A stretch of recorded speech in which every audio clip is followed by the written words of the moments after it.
তারাও এগুলো দেখে এবং শুনে।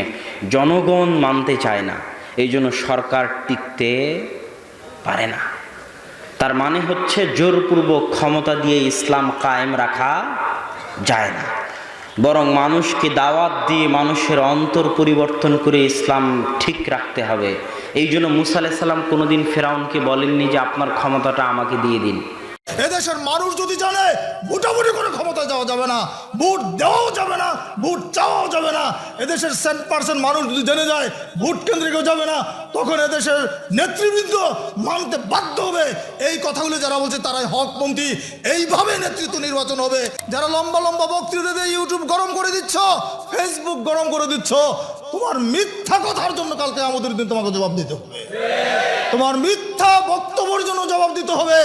আহলে হাদিস হকপন্থী আন্দোলন, আপোষহীন আন্দোলন হচ্ছে আহলে হাদিস আন্দোলন, সমাজ সংস্কারের আন্দোলন আহলে হাদিস আন্দোলন, প্রচলিত রাজনীতির সাথে আপোষ না করার আন্দোলন হচ্ছে আহলে হাদিস আন্দোলন। 5ই আগস্ট যখন সরকার পরিবর্তন হলো, তার আগের জুমার খুতবায় যখন দেশের পরিবেশ একেবারে ক্রাইসিস মুহূর্ত, যেটা যে বক্তব্য দিয়েছিলেন এবং তৎকালীন সরকার প্রধানকে খুনি হাসিনা বলে, আমরা সকলে জানেন বাংলাদেশের এমন কোনো আলেম নেই, এমন কোনো ইসলামী সংগঠন নেই যে ইসলামী সংগঠনের নেতা আমির জামাতের মতো বলিষ্ঠ কণ্ঠে এইভাবে বক্তব্য দিয়েছেন। আমরা বাধাগ্রস্ত হয়েছি মূলত দুইভাবে। একটা হচ্ছে সরকারি সরাসরি প্রশাসন কর্তৃক, আর দ্বিতীয় বাধার ধরন ছিল ওই সমস্ত এলাকার যারা আহলে হাদিস বিদ্বেষী ওলামা যারা, এরা কিন্তু ওই স্থানের প্রশাসনকে মিসগাইড করেছে। আর এই জন্য ফেরাউন মুসার বিরুদ্ধে লেগে গেলেন তা নয়। মুসা আলাইহিস সালাম ফেরাউনকে এটাই বলেছেন, আপনি থাকেন ক্ষমতায় কিন্তু ইবাদত করেন আল্লাহ। ইব্রাহিম আলাইহিস সালাম কোনোদিন নমরুদকে বলেননি যে আপনি আপনার ক্ষমতাটা আমাকে দিয়ে দিন। ইব্রাহিম আলাইহিস সালাম এটাই বলেছেন, থাকেন ক্ষমতায় কিন্তু মূর্তি পূজা করিয়েন না, সেজদা আল্লাহর করেন। কেননা ইসলাম কোনো সময় রাষ্ট্র ক্ষমতা চায় না, ইসলাম চায় সংশোধন। তিনি রাষ্ট্রনেতা হন, প্রধানমন্ত্রী হন, আর সাধারণ মানুষ হন, সকলের সংশোধন। এটাই হচ্ছে ইসলামের নিয়ম।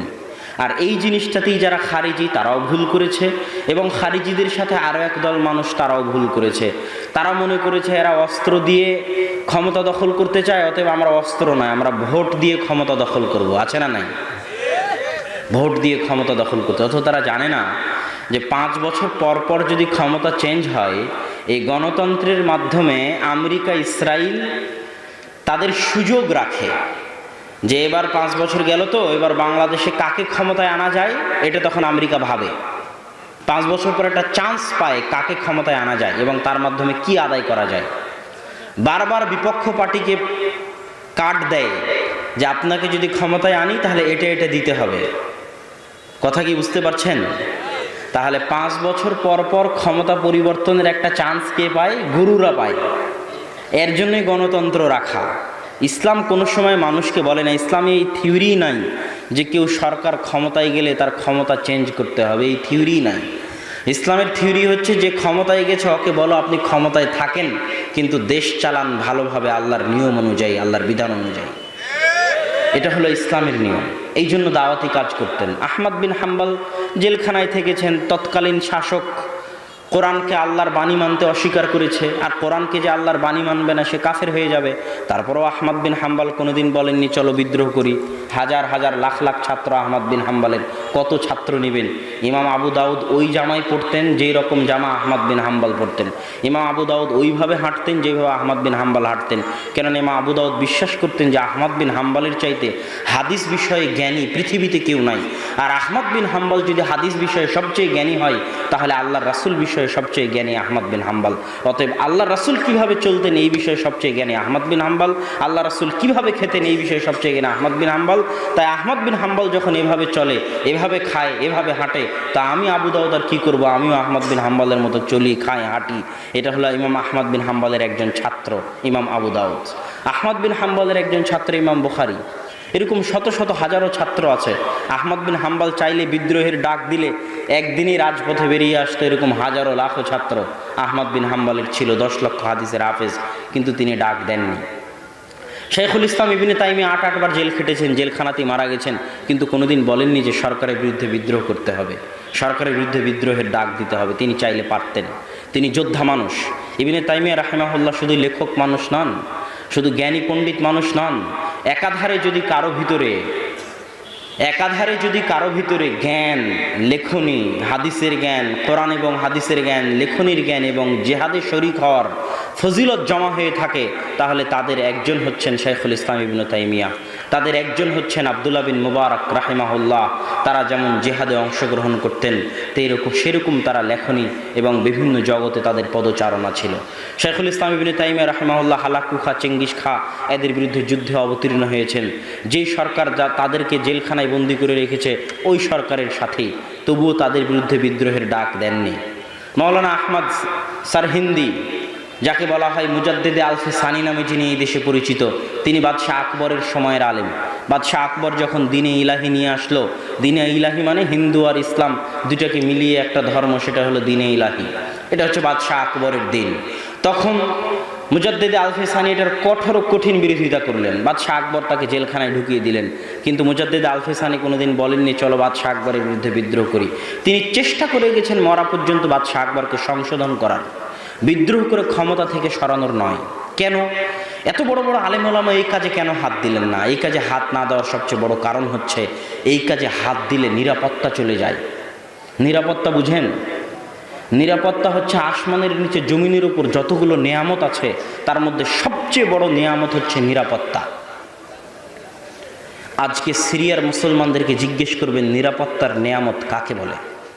সৌদির মসজিদে যখন সিরিয়ার মুসলিম মায়েরা ভিক্ষা করে তখন তাদেরকে জিজ্ঞেস করবেন নিরাপত্তার নেয়ামত কাকে বলে। ইয়েমেনের মা এবং বোনেরা যখন সৌদির মসজিদে ভিক্ষা করে, কাবাঘর মদিনার আশেপাশে যখন ভিক্ষা করে, তখন তাদেরকে জিজ্ঞেস করবেন নিরাপত্তার নেয়ামত কাকে বলে। একদিন তো সিরিয়ায় ইয়েমেনে নিরাপত্তা তো অন্তত ছিল। আজ আপনার এতগুলো মানুষ এখানে আসছেন, বাড়িতে আপনার বউ ছেলে মেয়ে আছে, তারা তো নিরাপদে আছে নাকি? না তাদেরকে কেউ জবাই করে দিচ্ছে, তাদেরকে কেউ হত্যা করতেছে, না নিরাপত্তা আছে? এই যে নিরাপত্তার নিয়ামত, এই নিয়ামতটুকু বুঝার জ্ঞান খারিজিদের নাই। এই জন্য ইসলামের নিয়ম হচ্ছে কেউ যদি ক্ষমতায় যায় তো দুইটা শর্ত ছাড়া তাকে তুমি ক্ষমতা থেকে সরাতে পারবে না। এক, যতক্ষণ না প্রকাশ্য কাফের হয়ে গেছে। যদি দেখা যায় প্রকাশ্য কাফের হয়ে গেছে তাহলে তখনই তাকে ক্ষমতা থেকে সরাতে পারবা, যখন ক্ষমতা থেকে সরিয়ে পুনরায় দেশে নিরাপত্তা কায়েম করার মতো ক্ষমতা তোমার হাতে আছে। কথা মনে হয় বুঝাতে পারিনি, বুঝতে পারতেছেন? তখন দ্বিতীয় শর্ত হচ্ছে তখন যখন তোমার হাতে এমন ক্ষমতা আছে যে তুমি চলমান সরকারকে সরিয়ে পাল্টায় ক্ষমতায় গিয়ে পুনরায় আগের মতো নিরাপত্তা বজায় রাখতে পারবা, বিস্তার করতে পারবা, তখনই বিদ্রোহ করতে পারবা। এটা হলো দ্বিতীয় শর্ত। যদি রাষ্ট্রনেতা পূর্ণ কাফের হয়ে গেছে কিন্তু এই ক্ষমতা তোমার নাই যে তুমি তাকে ক্ষমতা থেকে সরিয়ে পুনরায় ক্ষমতা দখল করে সারা দেশে আগের মতো নিরাপত্তা কায়েম করতে পারবা, এই ক্ষমতা যদি না থাকে তাহলে তোমার জন্য বিদ্রোহ করা হারাম হবে। আর তোমার বিদ্রোহ করার কারণে যত মুসলিম মা এবং বোনের রক্ত প্রবাহিত হবে তার জন্য তুমি জিম্মেদার হবা। যেমন আজকে সিরিয়ার মাটিতে বাশার আল আসাদকে সরিয়ে তার জায়গায় ক্ষমতা দখল করার ক্ষমতা ছিল না, আবেগের জোরে বিদ্রোহ করা হয়েছে। আজ সিরিয়ার মাটি মুসলমানদের হাতে আর এক মুসলমানের রক্তে রঞ্জিত, বিশাল ফিতনা। আল্লাহু আকবার। সম্মানিত উপস্থিতি, এই জন্য আরও একটি জিনিস মনে রাখবেন যে আজকে আমাদের দেশের প্রধানমন্ত্রী মহিলা প্রধানমন্ত্রী হওয়া কিন্তু ইসলামে কোনো সময় জায়েজ নয়। ইসলামে কোনো সময় নারী ইমাম হতে পারে না পুরুষের। ইসলামে কোনো সময় নারী দেশের রাষ্ট্রপ্রধান হতে পারে না, এটা ইসলামের নিয়ম। কিন্তু যদি হয়ে যায় তখন কি করবেন? জোরপূর্বক হয়ে গেছে বা ভোটের মাধ্যমে চলে এসেছে, ক্ষমতা দখল করে নিয়েছে, হয়ে গেছে, তখন কি করবেন? রাসূল সাল্লাল্লাহু আলাইহি ওয়াসাল্লাম বলছেন যদি হাবশি গোলাম ক্ষমতায় চলে আসে তো হাবশি গোলামের তোমরা আনুগত্য করিও। গোলাম কিন্তু, কৃতদাস কিন্তু কোনোদিন ইসলামের বিধানে ক্ষমতা পেতে পারে না। এটা ইসলামের নিয়ম। ইসলামের একটা নিয়ম হচ্ছে কারা কারা ক্ষমতা হবে, খলিফা হবে, তাদের একটা নিয়ম হচ্ছে নারী যেমন খলিফা হতে পারে না তেমন কৃতদাসও খলিফা হতে পারে না। কিন্তু তারপরেও যদি কৃতদাস খলিফা হয়ে যায়, নেতা হয়ে যায় জোরপূর্বক, তাহলে তোমরা তার আনুগত্য করিও যতক্ষণ না সে প্রকাশ্য কাফের হয়ে যায় এবং তাকে বিদ্রোহ করে সরিয়ে পাল্টা ক্ষমতা দখল করে দেশে নিরাপত্তা কায়েম করার মতো ক্ষমতা না থাকে। এর পিছনে একটাই উদ্দেশ্য, অন্য কোনো উদ্দেশ্য নাই। মুসলিম মা এবং বোনের বৃথা রক্ত যেন প্রবাহিত না হয়।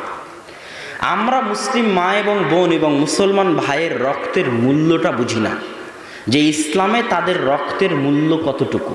আল্লাহ সুবহানাহু ওয়া তাআলার নিকটে একজন মুসলমানের রক্ত যে কত মূল্যবান, কত মূল্যবান, কত মূল্যবান, যে সারা পৃথিবীর সব মানুষ, আসমানের সব ফেরেশতা আর সব জিন একত্রিত হয়ে যদি একটা মুসলমানকে হত্যা করে, তো আল্লাহ সব মানুষ, সব জিন, সব ফেরেশতাকে একসাথে জাহান্নামে নিক্ষেপ করতে বিন্দুমাত্র দ্বিধা করবেন না। এটা আল্লাহর নিকটে একজন মুসলমানের রক্তের মূল্য। কাবাঘর যদি আপনি ধ্বংস করেন, তো কাবাঘর ধ্বংস করলে যত গুনাহ না হবে, একটা মুসলমানকে হত্যা করলে তার চেয়ে বেশি গুনাহ হবে। তথা একজন মুসলমানের রক্তের মূল্য কার চাইতে বেশি? একজন মুসলমানের রক্তের মূল্য কাবাঘরের চাইতে বেশি। এই জন্য আগে মুসলমানের রক্তের হেফাজত করতে হবে।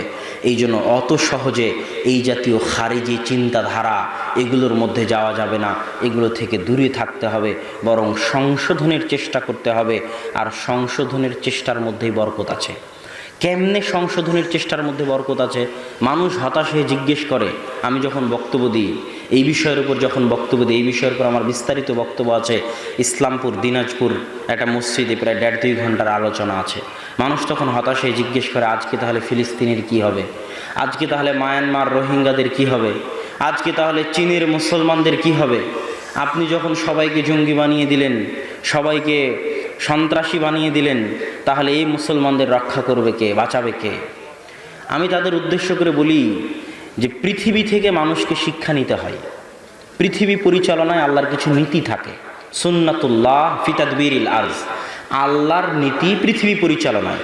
যেমন আব্দুর রাজ্জাক বিন ইউসুফের নীতি আছে জামিয়া সালাফিয়া পরিচালনায়।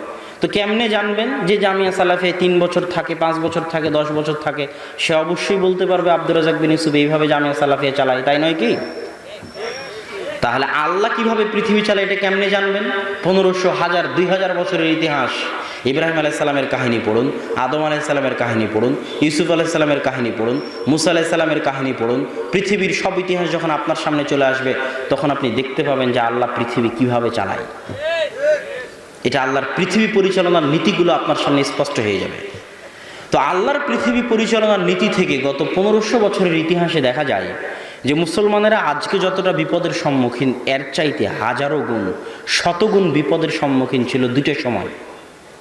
এক, যখন ক্রুসেডাররা ফিলিস্তিন দখল করে নিয়েছিল। আজকে যেমন ইসরায়েল ফিলিস্তিন দখল করে আছে বাইতুল মাকদেস, ঠিক ক্রুসেডাররা এরকম বাইতুল মাকদেস দখল করে নিয়েছিল। ওই সময়টা ছিল মুসলমানদের জন্য খুব শোচনীয় সময়। 2, যখন হালাকু খাঁ চেঙ্গিস খাঁ মুসলমানদের মাথা কেটে মিনার তৈরি করতো বাগদাদে, বাগদাদের মতো উন্নত শহরকে একদিনে বিরান মরুভূমি বানিয়ে দিয়েছিল। ওই আব্বাসী খেলাফতের রাজধানী ছিল বাগদাদ। অত উন্নত শহর তৎকালীন যুগে ইউরোপ কোনোদিন কল্পনাও করতে পারে না, আজকের বিশ্ব কল্পনা করতে পারে না। এত উন্নত শহর ছিল বাগদাদ। সেই বাগদাদকে একদিনে বিরান মরুভূমি বানিয়ে দিয়েছে হালাকু খাঁ চেঙ্গিস খাঁ, আর মুসলমানদের মাথা কেটে মিনার তৈরি করেছে। সেই হৃদয় বিদারক ইতিহাসগুলো পড়ে দেখুন। হালাকু খাঁ চেঙ্গিস খানদের ঝড় উঠেছিল তাতার, মঙ্গোলিয়া, চীনের পাশে। এখান থেকে এই ঝড়কে থামানোর মতো পৃথিবীর কেউ ছিল না। মনে হচ্ছিল একদম দুনিয়া থেকে ইসলামকে মিটিয়ে তারপরে হালাকু খাঁ চেঙ্গিস খাঁ থামবে। তো এত বিপদে মুসলমানরা আগে কোনো দিন পড়েনি, এখন তো এগুলো কোনো বিপদই নয়। তো ওই সময় মুসলমানদের কে উদ্ধার করেছে ইতিহাস পড়েন, তাহলে বুঝবেন যে আল্লাহ পৃথিবী কিভাবে চালায়। ওই সময় কোনো টুটাফাটা 10টা যুবক এক জায়গায় হয়ে বললো অমুক আমাদের আমির, লিল্লাহে তাকবীর, চলো বম মারি, তাদের মাধ্যমে আল্লাহ মুসলমানদের উদ্ধার করলো, এটা আপনি ইতিহাসে পাবেন না। আপনি ইতিহাস ঘাটলে দেখবেন বৈধ শাসক সালাহুদ্দিন আইয়ুবী ছিলেন মিশরের বৈধ শাসক। তিনি কোনো 10টা 15টা গ্রুপের নেতা নয়, বৈধ শাসক। সালাহুদ্দিন আইয়ুবীর মতো বৈধ শাসক দিয়ে আল্লাহ বাইতুল মাকদেসকে মুক্ত করেছে। ঠিক জাহির বেরবেস খান ছিলেন বৈধ শাসক, যিনি সর্বপ্রথম যার হাতে হালাকু খাঁ চেঙ্গিস খানদের তাতারি বাহিনীর পরাজয় হয় সর্বপ্রথম যার হাতে, তিনি হচ্ছেন জাহির বেরবেস খান। তিনি ছিলেন বৈধ শাসক। তো আল্লাহ সুবহানাহু ওয়া তাআলা মুসলমানদের নাজাত দেন বিপদে পড়লে বৈধ শাসক দিয়ে। তার আরেকটা দলিল হচ্ছে, যখনই যারা বিপদে পড়ে তখন আল্লাহ তাদেরকে দোয়া শিখিয়ে দিয়েছে যে তোমরা দোয়া করবা যে আল্লাহ আপনি আমাদের সুলতানান নাসিরা, সাহায্যকারী শাসক দেন। এটা আল্লাহ দোয়া করতে বলেছে। কি দোয়া? সাহায্যকারী সুলতান, শাসক দেন। এটা নয় যে সাহায্যকারী 10টা গ্রুপ দেন, যারা 10টা গ্রুপ এক জায়গায় জঙ্গি হামলা করে আমাদের নাজাত দিবে। আল্লাহ এটা শিখায়নি। আল্লাহ দোয়া করতে বলেছে সাহায্যকারী সুলতান, সাহায্যকারী শাসক দেন। মুসলমানদের সেই দোয়া করতে হবে এবং মুসলমানেরা নাজাত পাবে। অতীত ইতিহাস ঘাটলে, পৃথিবী পরিচালনায় আল্লাহর নীতি দেখলে বোঝা যায় মুসলমানেরা আবারও যদি এই কঠিন পরিস্থিতি থেকে মুক্তি পায়, তাহলে এরকম বৈধ ন্যায়পরায়ণ শাসকের হাত দিয়ে মুক্তি পাবে ইনশাআল্লাহ। আর যারা আমাদেরকে এই জাতীয় বক্তব্য দিলে দালাল বলে, তাদেরকে আমি বলেছি এবং এখনও বলি, যেই দিন বৈধ শাসক জেহাদের ডাক দিবে, সেই দিন আহলে হাদিসের বাচ্চারাই জেহাদের কাতারে সবার আগে থাকবে ইনশাআল্লাহ। অতএব জিহাদ, আমরা জিহাদ বিরোধী এই কথা বলে আমাদেরকে কলঙ্কিত করার, এই কথা বলে আমাদেরকে দালাল, পেট্রোডলার খাই, এগুলো বলে আমাদেরকে ছোট করার কোনো উপায় নেই। যেই দিন দেখা যাবে বৈধ শাসক জিহাদের ডাক দিয়েছে, সেই দিন আপনারাই, যারা আমাদেরকে অপবাদ দিচ্ছেন, তারাই হয়তো পালিয়ে যাবেন। কেননা তার প্রমাণ তো আছে, ইংরেজদের ক্ষেত্রে তার প্রমাণ তো আছে। ইংরেজ শাসনের বিরুদ্ধে প্রথম জিহাদের হুঙ্কার কে দিয়েছিল? শাহ ইসমাইল শহীদ রাহিমাহুল্লাহ, আল্লাহ তাকে শহীদ হিসেবে কবুল করুন। তার বই আছে রাফুল এদাইনের ওপর, তার বই আছে তাদকিরুল ইখওয়ান, যেখানে তিনি তাকলিদের বিরুদ্ধে লিখেছেন।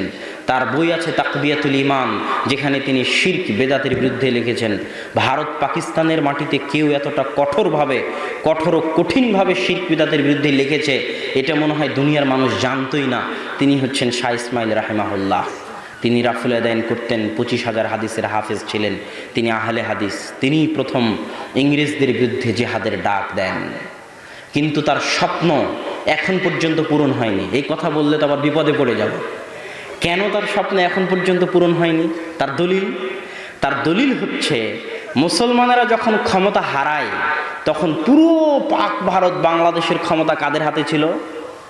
কাদের হাতে ছিল? মুসলমানদের হাতে। মুসলমানেরা যখন ক্ষমতা হারায়, তখন পুরো পাক ভারতের ক্ষমতা কার হাতে ছিল? মুসলমানদের হাতে ছিল। তাই নয় কি? না শুধু বাংলাদেশ আর পাকিস্তান মুসলমানদের ছিল, সমগ্র ভারত উপমহাদেশ মুসলমানদের অধীনস্থ ছিল। তো যখন ইংরেজরা দখল করে নিল, তখন শাহ ইসমাইল শহীদ যে জেহাদের ডাক দিলেন, সেটা কি জেহাদের ডাক? পুনরায় সমগ্র ভারতে যেন ইসলাম প্রতিষ্ঠা হয়, সেটাই তো, নাকি? তাই নয় কি? তো ওনার স্বপ্ন কি পূরণ হয়েছে? পূরণ হয়নি। তাহলে মুসলমানেরা কেমনে বলে যে আমরা স্বাধীন হয়েছি?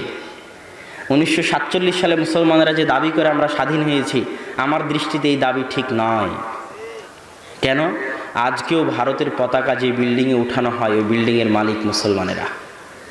লালকেল্লা যেটা, সেই লালকেল্লায় ভারতের পতাকা উঠে, ওই বিল্ডিংয়ের মালিক মুসলমান। দিল্লির অলিতে গলিতে এবং ভারতের অলিতে গলিতে মুসলমান শাসকদের সেই পদচিহ্ন এখনও থেকে গেছে। অথচ আজকে ভারতের মুসলমানেরা কত কষ্টে নিমজ্জিত। এনআরসি, সিএ এর নামে ভারতের মুসলমানদের পরিচয় ছিনিয়ে নিয়ে দ্বিতীয় রোহিঙ্গা, দ্বিতীয় মায়ানমার বানানোর পরিকল্পনা চলতেছে। আমরা দোয়া করি আল্লাহ সুবহানাহু ওয়া তাআলা ভারতের মুসলমানদেরকে সহযোগিতা করুন এবং তাদের জন্য সুলতান নাসিরা, সাহায্যকারী শাসক পাঠান। আল্লাহুম্মা আমিন। সম্মানিত উপস্থিতি, আমি আমার বক্তব্যে বলতেছিলাম যে ইসলাম শাসন পরিবর্তন করায় বিশ্বাসী নয়। যে ক্ষমতায় গেছে তাকে ক্ষমতায় থাকতে দিতে হবে। এর অনেক ফল আছে, অনেক গুণ আছে। এই যে সৌদি বাদশারা, তারা এত সুন্দর করে তাদের দেশ কেন পরিচালনা করে?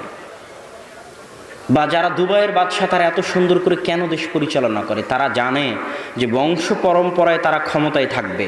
যদি আজ সঠিকভাবে দেশ না চালায়, তাহলে তার ছেলে ফকির হয়ে যাবে, দেশ চালাতে পারবে না।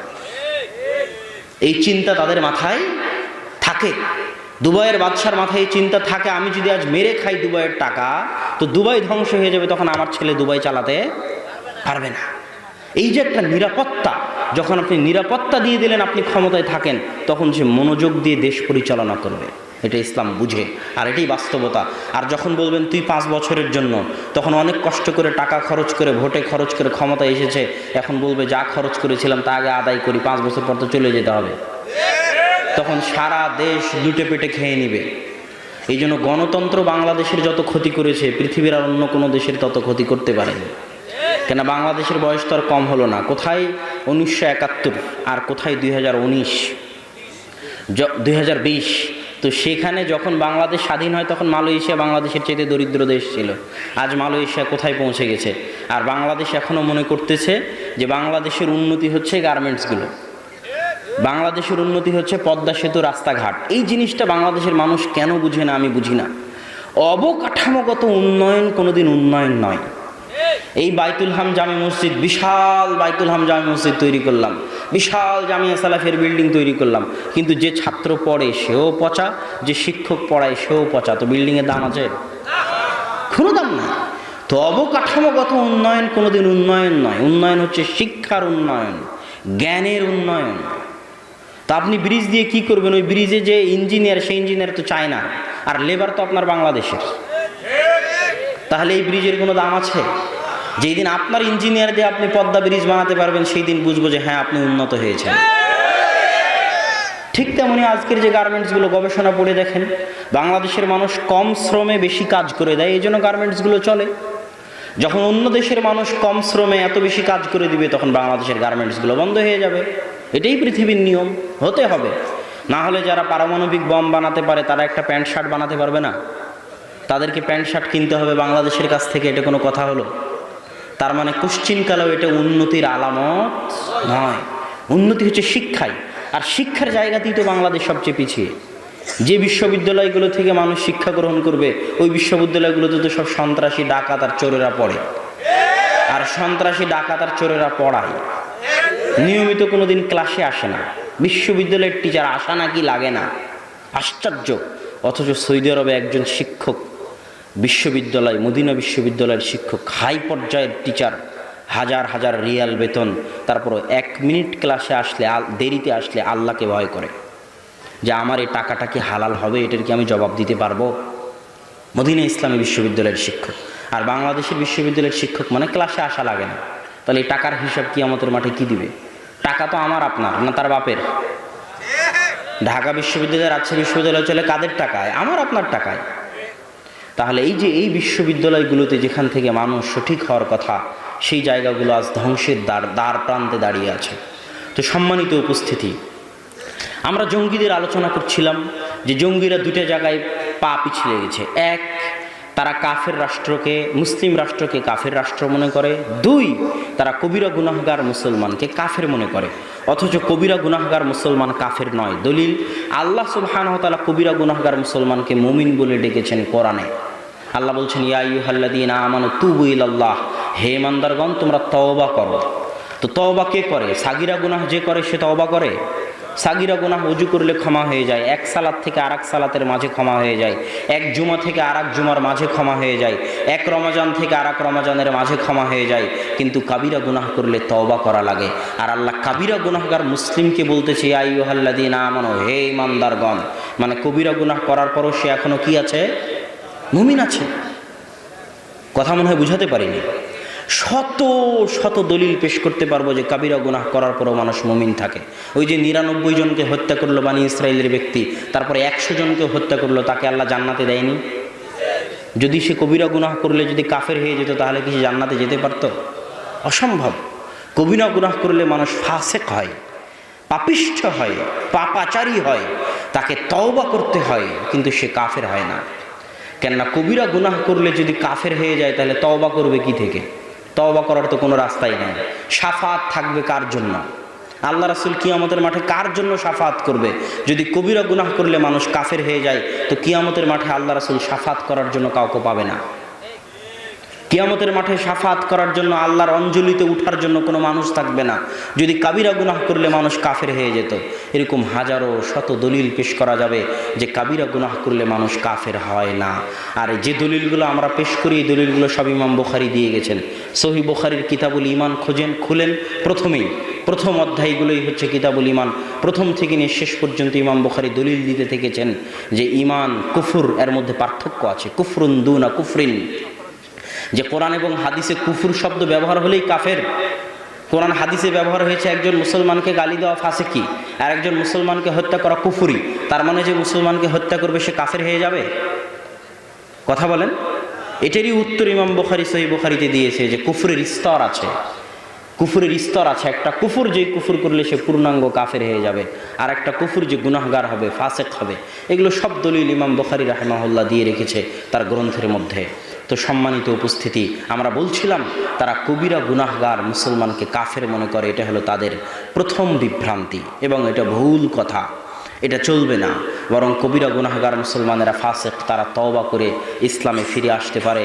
শাফাতের হকদার তারাই, আল্লাহর অঞ্জলিতে ওঠার হকদার তারাই। তারা যদি তওবা করে, আল্লাহর নিকটে দোয়া করে, তাহলে আল্লাহ সুবহানাহু ওয়া তাআলা তাদেরকে ক্ষমা করে দিবেন।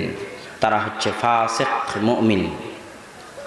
এখানে আরেকটা বিষয় আপনাকে বলে রাখি, সেটা হচ্ছে কাফের মুসলিম রাষ্ট্রকে কাফের রাষ্ট্র মনে করে। তো রাষ্ট্র কতক্ষণ মুসলিম থাকে? কিভাবে রাষ্ট্র মুসলিম হয়? যে রাষ্ট্রের অধিকাংশ জনগণ মুসলমান, যে রাষ্ট্রে ইসলামী সংস্কৃতির প্রভাব থাকে, যে রাষ্ট্রে ইসলামী হুকুম আহকাম বিধিবিধান মানতে কোনো বাধা নাই, যে রাষ্ট্রের রাষ্ট্রনেতা মুসলমান, নাম কাওয়াস্তে হলেও প্রকাশ্য কাফের নয়, এইরকম যে গুণাবলী যে রাষ্ট্রের মধ্যে পাওয়া যাবে, সে রাষ্ট্রকে কাফের রাষ্ট্র বলা যাবে না, বরং মুসলিম রাষ্ট্র বলতে হবে। তবে পূর্ণাঙ্গ মুসলিম নয়, ফাসেক মুসলিম রাষ্ট্র। যেমন বাংলাদেশ, পাকিস্তান, এগুলো কি মুসলিম রাষ্ট্র? ফাসেক মুসলিম রাষ্ট্র। এগুলোকে সংশোধন করার চেষ্টা করতে হবে। এগুলোর বিরুদ্ধে বিদ্রোহ করে মুসলমানদের রক্ত, মাল, সম্পদ ধ্বংস করার চেষ্টা করা যাবে না। এখানে আরও একটা কথা আপনাকে বলে রাখি, যে কাফের হলেই যে তাকে হত্যা করতে হবে তা কিন্তু নয়। কাফের হলেই কি হত্যা করতে হবে নাকি? হ্যাঁ, এই সম্পর্কে ইসলামের বিধান আছে। কয়েক শ্রেণীর কাফের যাদেরকে আপনি হত্যা করতে পারবেন না, আল্লাহ রাসূল বলেছে তাদেরকে যদি আপনি হত্যা করেন তাহলে আপনি জান্নাতের গন্ধও পাবেন না। এক, যেই কাফের রাষ্ট্রের সাথে মুসলিম রাষ্ট্রের চুক্তি আছে, চুক্তি, যে ইসলামী খেলাফতের সাথে কোনো কাফের রাষ্ট্রের চুক্তি আছে, ওই চুক্তিবদ্ধ কাফের রাষ্ট্রের কোনো কাফেরকে কোনো মুসলমান হত্যা করতে পারবে না।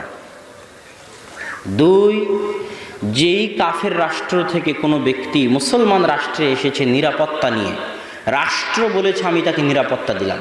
যেমন যখন আল্লাহ রাসূল মক্কা বিজয় করলো, তখন আল্লাহ রাসূল বলল, আল্লাহ রাসূল কি বলল আপনাদের মনে আছে? আল্লাহ রাসূল বলল, সুফিয়ানের বাড়িতে, তাদের বাড়িতে, অমুক অমুকের বাড়িতে, সব নাম ধরে ধরে আল্লাহ রাসূল বললেন তাদের বাড়িতে যারা আশ্রয় নিবে তারা নিরাপদ, তারা নিরাপদ, তারা নিরাপদ।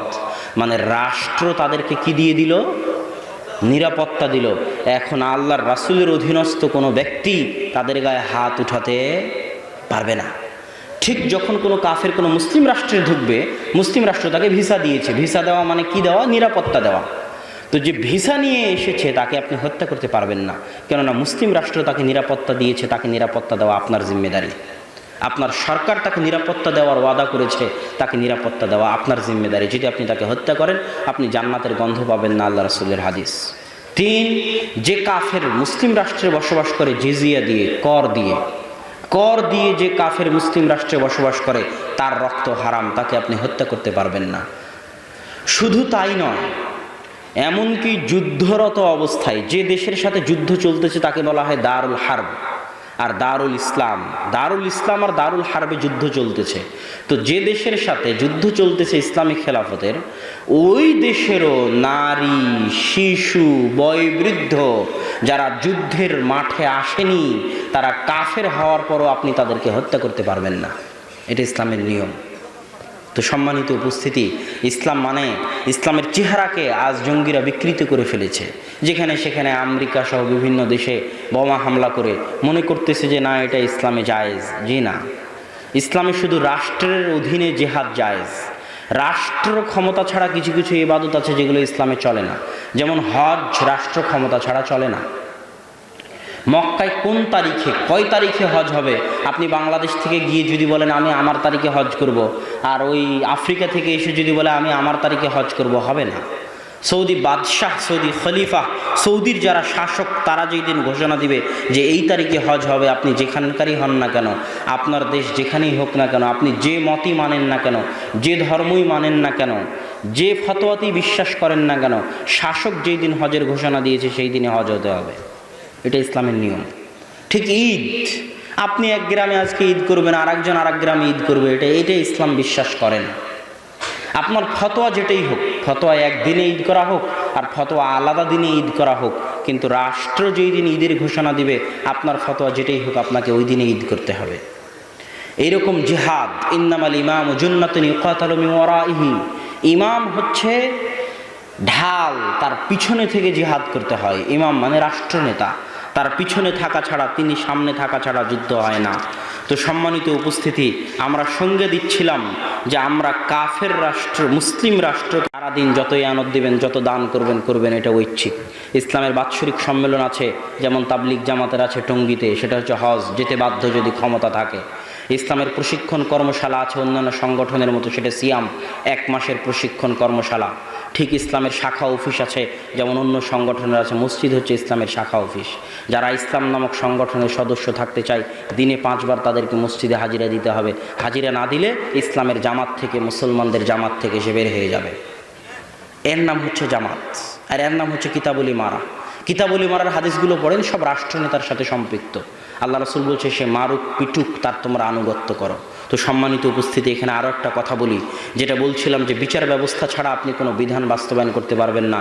স্বয়ং ওমর রাদিয়াল্লাহু তাআলা আনহু পারবেন না, এটা তো আমাদের দেশের মানুষরা জানে না। আরও একটা কথা বলি, জোরপূর্বক রাষ্ট্র ক্ষমতা দখল করতে হবে কি না? জোরপূর্বক জি না। কেন?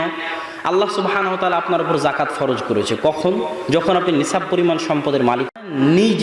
আমি নিজে যদি আমার মধ্যে ইকামতে সালাত করতে চাই, তার মানে সালাতের যাবতীয় হুকুম আহকাম বিধিবিধান মেনে, যেভাবে ওযু করার সেভাবে ওযু করে, যেভাবে সালাত আদায় করার সেভাবে সালাত আদায় করে যদি আমি নিয়মিত 5 ওয়াক্ত সালাত আদায় করি, তাহলে আমি আমার মধ্যে কি করলাম? জোরে কথা বলেন, কি করলাম? ইকামতে সালাত করলাম। এটা হচ্ছে ঠিক ইকামতে দিন। তার মানে ইকামতে দিন মানে আরেকজনকে পিটিয়ে দিন মানাতে হবে তা না। ইকামতে দিন মানে আমার নিজের মধ্যে জন্ম থেকে মৃত্যু পর্যন্ত, পায়ের পাতা থেকে মাথার চাঁদি পর্যন্ত আমি ইসলামের যাবতীয় বিধিবিধান মানতেছি কিনা। যদি মানি, তাহলে আমি আমার মধ্যে ইকামতে দিন করলাম। যদি আমার পরিবারকে মানাতে পারি, তাহলে আমার পরিবারের মধ্যে ইকামতে দিন করলাম। এটা হচ্ছে ইকামতে দিন। নিজে মানার নাম হচ্ছে ইকামতে দিন, আর একজনকে জোর করে মানানোর নাম ইকামতে দিন নয়। সম্মানিত উপস্থিতি, সুতরাং ইকামতে দিনের আমাদেরকে ভুল ব্যাখ্যা বোঝানো হয়েছে। এখানে আরও একটা কথা আমি আপনাদেরকে বলে রাখি, সেটা হচ্ছে যে ইসলামের আরও একটা নিয়ম, আপনি বিচারপতি ছাড়া, বিচার ব্যবস্থা ছাড়া কাউকে হত্যা করতে পারবেন না। আর বিচার ব্যবস্থা যদি কাউকে হত্যা করেও, তাহলে সে কাফের, এটাও নয়। যেমন ইসলামের নিয়ম হচ্ছে, কেউ যদি বিবাহিত অবস্থায় জেনা করে তাকে হত্যা করতে হবে। তো যে বিবাহিত অবস্থায় জেনা করেছে সে কি কাফের হয়ে গেছে? হ্যাঁ, তাকে তো হত্যা করতে বলা হচ্ছে। একদল মানুষ মনে করে যে যে বিধানে হত্যার হুকুম আছে মানে কাফের হয়ে গেছে। জি না, ওই হত্যাটা তার জন্য কাফারা, সে জান্নাতেও চলে যেতে পারে। যে আরেকজন মুসলমানকে হত্যা করেছে তাকে হত্যা করতে হবে, তার মানে সে কাফের হয়ে গেছে তা নয়। তাকে যে হত্যা করা হবে, এই হত্যাটা তার ওই গুনাহের জন্য কাফারা, সে জান্নাতেও চলে যেতে পারে। ঠিক তেমনি বিচার ব্যবস্থা ছাড়া আপনি কোনো হুকুম বাস্তবায়ন করতে পারবেন না। যেমন ক্রিমিনাল ল, পৃথিবীতে যতগুলো রাষ্ট্র আছে, মুসলিম রাষ্ট্র আছে, প্রায় 57-58টা মুসলিম রাষ্ট্র, সব মুসলিম রাষ্ট্রে ইসলামের পারিবারিক নিয়ম, ইসলামের সামাজিক নিয়মগুলো রাষ্ট্রীয়ভাবে মানা হয়। ইসলামের পারিবারিক আইন মানে বাপ মারা গেলে কত শতক আপনি জমি পাবেন, আপনার ভাই বোন কত শতক জমি পাবে, এটা কে বলে দিয়েছে? ইসলাম বলে দিয়েছে। ওটাই কিন্তু মুসলিম দেশগুলোতে মানা হয়। ওটাকে বলা হয় ফ্যামিলি ল, পারিবারিক আইন। তো ইসলামের পারিবারিক আইন রাষ্ট্রীয়ভাবেই মানা হয়। যেমন বাংলাদেশের সরকার আপনাকে হজের জন্য সহযোগিতা করে না? করে না? করে না? করে না? করে।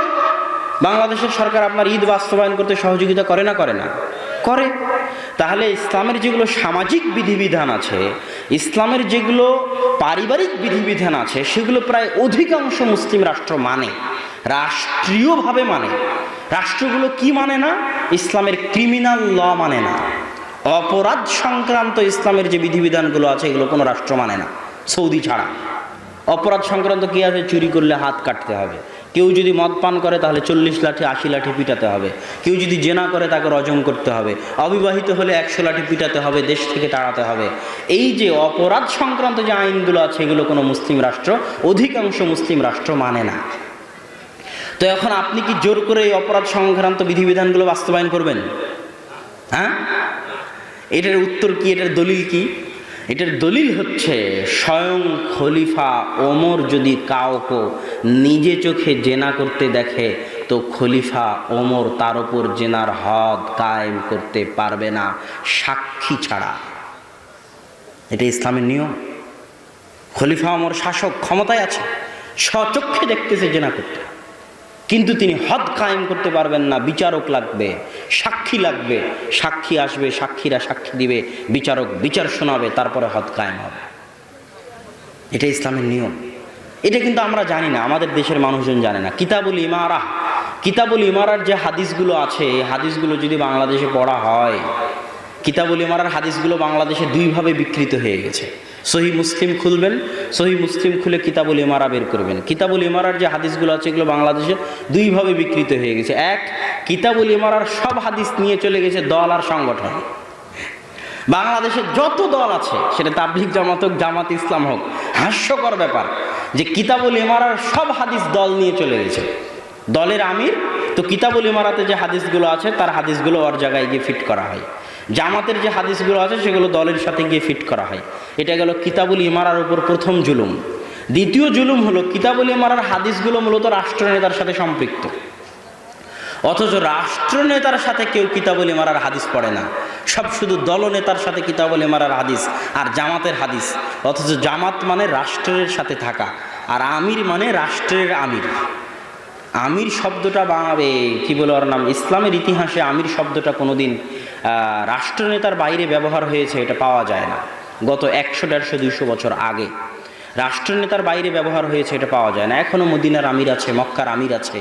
আমার উস্তাদ মুফতি ইউসুফ তাওয়ালি দারুল উলুম দেওবন্দের শিক্ষক, তিনি তাবলিগ জামাতের আমিরকে লক্ষ্য করে বলতেন, তাবলিগ জামাতের আমিরকে লক্ষ্য করে বলতেন যে আপনি কেউ চুরি করলে হাত কাটতে পারেন না, কেউ জেনা করলে রজম করতে পারেন না, কেউ অপরাধ করলে গ্রেফতার করতে পারেন না, তাহলে আপনি কিসের আমির? কেননা আমির মানে হচ্ছে ক্ষমতা। চুরি করলে হাত কাটতে পারতে হবে সে আমির, আর যদি না পারে তাহলে সে শায়েখ হতে পারে, মুফতি হতে পারে, আলেম হতে পারে, অনুসরণীয় ব্যক্তিত্ব হতে পারে, কিন্তু আমির হতে পারবে না। এটা ইসলামের পরিভাষাগত ব্যাপার। ঠিক জামাতের ব্যাপারটা ওই রকমই। জামাত, আল্লাহ রাসূল কত কঠিন কথা বলতেছে জামাতের বিষয়ে, যে তাদেরকে হত্যা করো যারা জামাত থেকে বের হয়ে যায়। আল্লাহ রাসূল বলতেছে কেউ যদি জামাত থেকে বের হয়ে যায় সে ইসলাম থেকে বের হয়ে গেল। কত কঠিন কথা। অথচ আমি যদি তাবলিগ জামাত ছেড়ে দিই তাহলে কি আমি ইসলাম থেকে বের হয়ে যাব? তাহলে তার মানে জামাত মানে দল নয়। জামাত মানে তাহলে কি? ওই যে আবু বকর রাদিয়াল্লাহু তাআলা আনহু বলতেছে যারা যাকাত দেবে না এদেরকে আমি হত্যা করব, এদের বিরুদ্ধে যুদ্ধ করব। তো ওমর রাদিয়াল্লাহু তাআলা আনহু বলছে কেমনে যুদ্ধ করবেন? এরা তো সব আশহাদু আল্লা ইলাহা ইল্লাল্লাহ, আশহাদু আন্না মুহাম্মাদুর রাসূলুল্লাহ এই কালেমা পড়েছে, এদের তো রক্ত হারাম, এদের বিরুদ্ধে তো আপনি যুদ্ধ করতে পারেন না। এটা কে বলতেছে? ওমর রাদিয়াল্লাহু তাআলা আনহু বলতেছে। তো ওমর রাদিয়াল্লাহু তাআলার কথা শুনলেনই না আবু বকর রাদিয়াল্লাহু তাআলা আনহু। আবু বকর রাদিয়াল্লাহু তাআলার ওই বাক্য কত কঠোর কঠিন সেটা আব্বুর যাকাতের বক্তব্যে শুনিয়েন, যে কত কঠোর কঠিন। যে লাউ মানাউনি কালান ইউদ্দুনাহু ইলা রাসূলিল্লাহ, ওমর শুনে রাখো যারা আল্লাহর রাসূলের যুগে যাকাত দিতে আসতো, যাকাত দিতে এসে গরু ছাগল উটের সাথে গরু ছাগল উটের দড়িও দিয়ে যেত। আজ আমি আবু বকর আমার যুগে যাকাত দিতে এসে যদি গরু ছাগল উট দিয়ে যায় আর গরু ছাগল উটের দড়ি না দিয়ে যায়, শুনে রাখো ওমর যারা আল্লাহ রাসূলের যুগে ওসর দিতে এসে খেজুর গম ধান চাল দিয়েছে, খেজুর গম ধান চালের বস্তাও রেখে দিয়ে গিয়েছে, আর আমি আবু বকর আমার যুগে খেজুর ঢেলে দিয়ে বস্তা নিয়ে যেতে চাই, তাহলে আমি আবু বকর ওই দড়ি ওই বস্তার জন্য যুদ্ধ চালিয়ে যাব, হয় মরবো না হয় মারবো। তাহলে এরা তো সব মুসলমান, তো মুসলমানদেরকে আবু বকর রাদিয়াল্লাহু তাআলা কেন মারতে চাইলেন? দলিল, এরা জামাত থেকে বের হয়ে গেছে। কথা কি বুঝলেন? রাষ্ট্র